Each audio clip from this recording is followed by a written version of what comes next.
Hey everyone, welcome back to my channel. Today is going to be a part 2 on numerical RTA, and I'm going to present another paper which is an extension of the discussion of numerical RTA compared to what I've talked about last week. This is how RTA can be automated and can be applied in tidal reservoirs. Before we get to the content, please be sure to like this video, subscribe so you can get more content in oil and gas and professional development topics, and please be sure to comment on the video below so I can incorporate your feedback into future videos. Please be sure to hit that notification bell when you do subscribe because I upload every Friday and every Sunday. Every Friday is a professional development topic, and every Sunday is a technical review. Well, let's get to the content. Hey everyone, as I mentioned, I'm going to talk about numerical RTA in tight unconventionals. This is an extension to the paper of URTEC 2967, and this is covering an ATCE paper that is written by Whitson and Apache. Objectives of this paper is that it is to extend the numerically assisted RTA workflow proposed by Bowie and Ehrlich to all fluid systems and finite conductivity fractures. The simple, fully penetrating planar fracture model proposed is a useful numerical symmetry element model that provides the basis of the work. Results are given for simulated and field data, and for the purpose of this presentation, I only go over the field example. The linear flow parameter is modified to include porosity, the square root of porosity. The original surface oil in place is generalized to represent both reservoir oil and reservoir gas condensate systems, using a consistent initial total formation volume factor definition, representing the ratio of reservoir hydrocarbon pore volume containing surface oil in a reservoir oil phase, gas phase, or both phases. The methodology of this workflow is with given well geometry, fluid initialization, rel perm, and bottom hole pressure. Three fundamental relationships exist in terms of linear flow parameter and OIP. Numerical reservoir simulation is used to define these relationships, providing the foundation for numerical RTA, namely that wells with the same value of LFP, the gas, oil, and water surface rates will be identical during the infinite acting behavior, with the same ratio of LFP to OIP, producing GOR and water cut behavior will be identical at all times, infinite acting and boundary dominated, with the same values of LFP and OIP. Rate performance of gas, oil, and water can be identical for all times at infinite acting and boundary dominated flow. These observations lead to an efficient, semi-automated process to perform rigorous RTA, assisted by a symmetry element numerical model. Here's the underlying assumption of the 1D reservoir model. The paper, and before I get into that, I just want to mention that the paper covers the background of 2967 and the fundamentals of RTA. If you guys haven't seen my previous video on the introduction of numerical RTA, please click on the card that is presented throughout the video. The theory presented in this paper assumes a so-called symmetry element model, which the underlying numerical model is representing 1/4 of a fracture. The model is a one-dimensional as there are no flow contributions beyond the fracture tips or beyond the frac height. There is only one no-flow boundary, resulting in two dominant flow regimes over time: infinite acting and boundary-dominated flow. In the study, only one perm zone assumed is assumed, no enhanced perm fracture region near the wellbore, and hydraulic fracture. So here is the view of the 1D reservoir model with the 1/4 fracture shown in the red box, just to represent what the methodology was mentioning.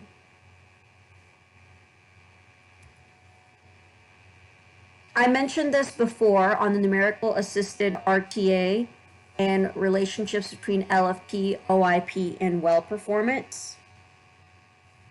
Wells with the same LFP yield the same well performance during infinite acting linear flow. If the OIP is different, time to end of linear flow is different, and the well performance diverges as the well enters transitional or to boundary dominated flow. Wells with the same LFP to OIP ratio yield the same producing GOR and water cuts for all times, regardless of the actual value of the LFP and OIP. Wells with the same LFP and OIP yield the same well performance for all times in all flow regimes. LFP and OIP are the same for two wells, then the well performance is identical. Rates, cumes, GORs, water cuts, independent of time and flow regime, infinite acting or boundary dominated. Here are some of the plots that I mentioned in the three conditions before. This is the first case in that with different cases of linear flow parameter but different OIP, the performance is identical during the infinite acting linear flow period and diverges during the boundary dominated flow.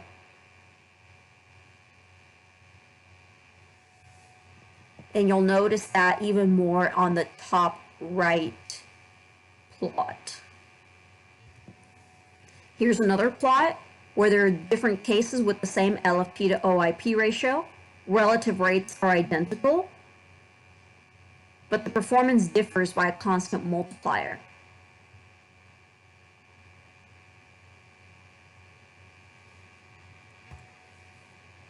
And these are three cases with the same LFP to OIP. Well performance is identical during both infinite acting and boundary dominated flow.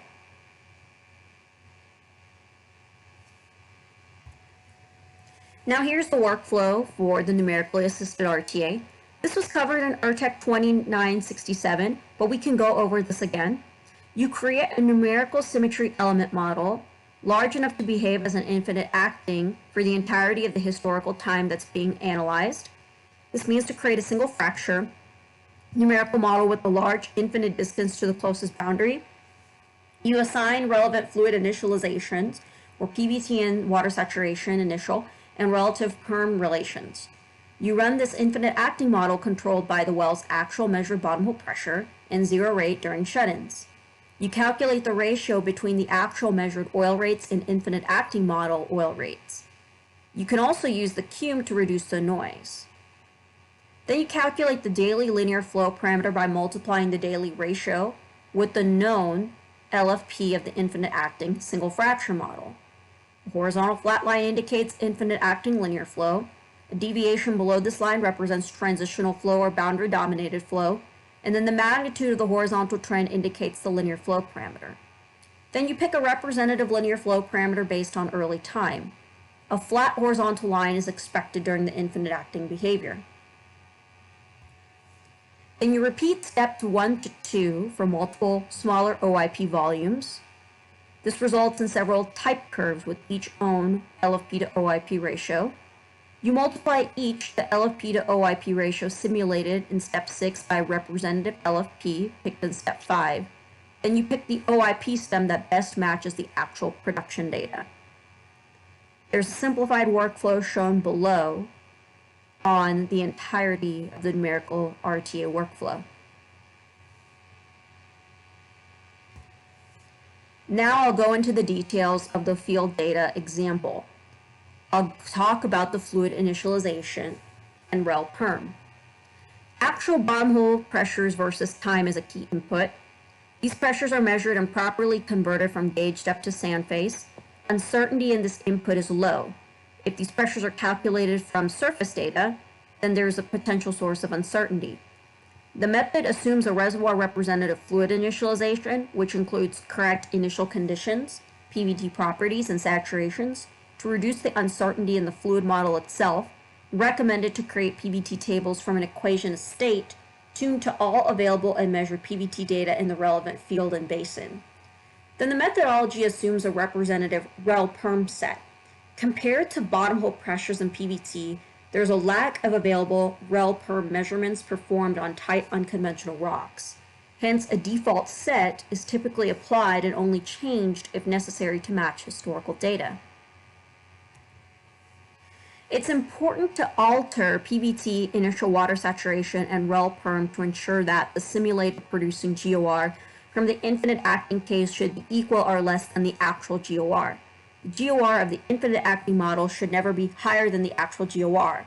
If a mismatch between actual GOR and the simulated infinite acting GOR is observed, this is likely indicates a departure from the infinite in linear flow. A mismatch between the observed water cut and simulated water cut is as small as possible. Some mismatch during the early time is expected, especially during flowback. Water cut is not very sensitive to flow regimes, so one should not expect a major change in water cut after reaching the end of infinite acting behavior. Here are some of the plots above that show the measured pressure and infinite acting, and then your historical data versus infinite acting, and same with the water cut respectively. So you show your sand face pressure, your GOR, and your water cut plots. Here's some other diagnostic plots, the LFP plots for the field data and cumulative LFP and instantaneous LFP. These are your top two plots. You pick your LFP and then you end up picking your OIP, depending on where your historical data matches. And then you can look at some other diagnostic plots such as the cum oil, cum gas producing GOR and producing water cut, in which LFP to OIP stem fits, or in this case, the OIP stem.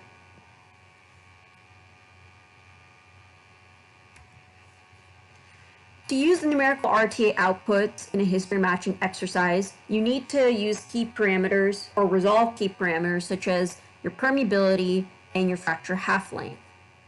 And by resolving those parameters, you can end up getting history matches within this automated process.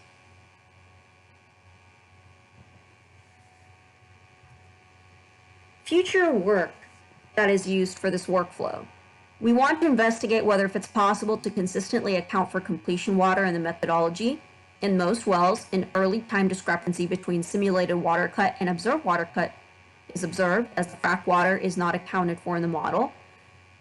Therefore, study how well interference, non-ideal well geometries, and differential depletion and rel perm assumptions impact the analysis. Assess whether gridding, the physical parameters assigned to the template model, can be optimized for increased performance from a numerical and computational perspective. Evaluate if shut-in periods and their associated pressure buildups can be used to further constrain the results from numerical RTA. This may also enable better calibration of inputs such as the dimensionless fracture conductivity, such as low fracture conductivity rapid buildup, or high fracture conductivity but a slow buildup. Then try performing numerical RTA methods simultaneously for several wells, rather than for each individual well, while minimizing the error of the whole set. Uncertain input parameters such as rel perm could be assigned to the whole group of wells and changed in tandem to minimize the overall error. Then attempt to include the more complex base models than the 1D symmetry of the element model used in the paper. Although the simplicity of the base model has significant advantages, alterations to the base model include other models like stimulated region around the fracture, or the enhanced fracture region can be applied. Here's the summary of the work. It's readily applied and offers repeatability such that many wells can be analyzed efficiently, solves the inherent problems associated with rigorous superposition and multi-phase flow effects involving time and spatial changes in pressure, compositions and PVT properties, saturations and complex phase mobilities, decouples multi-phase flow data from well geometry and petrophysical properties, providing a rigorous yet rapid, semi-automated approach to define production performance for many wells, does not require semi-analytical models, time and spatial superposition, pseudo-pressure and pseudo-time transforms, avoiding a long list of complex analytical equations that makes the methodology easier to verify in the technical community and makes the methodology more susceptible to adoption. This utilizes full physics numerical model, which makes it trivial exercise to export the results from RTA analysis to a higher order analysis, such as a full physics reservoir and associated history matching. And the method has been proven to increase the consistency between engineers and a team compared to traditional RTA methods, which is explained in more detail in the previous paper that I presented last week. This covers the details of this paper, and I really appreciate your time to watching and listening to this presentation. As usual, please be sure to like this video, subscribe so you can get more content in oil and gas and professional development topics, and please be sure to comment on the video below so I can incorporate your feedback into future videos. Thanks so much for taking the time to watch this video, and I'll see you in the next one.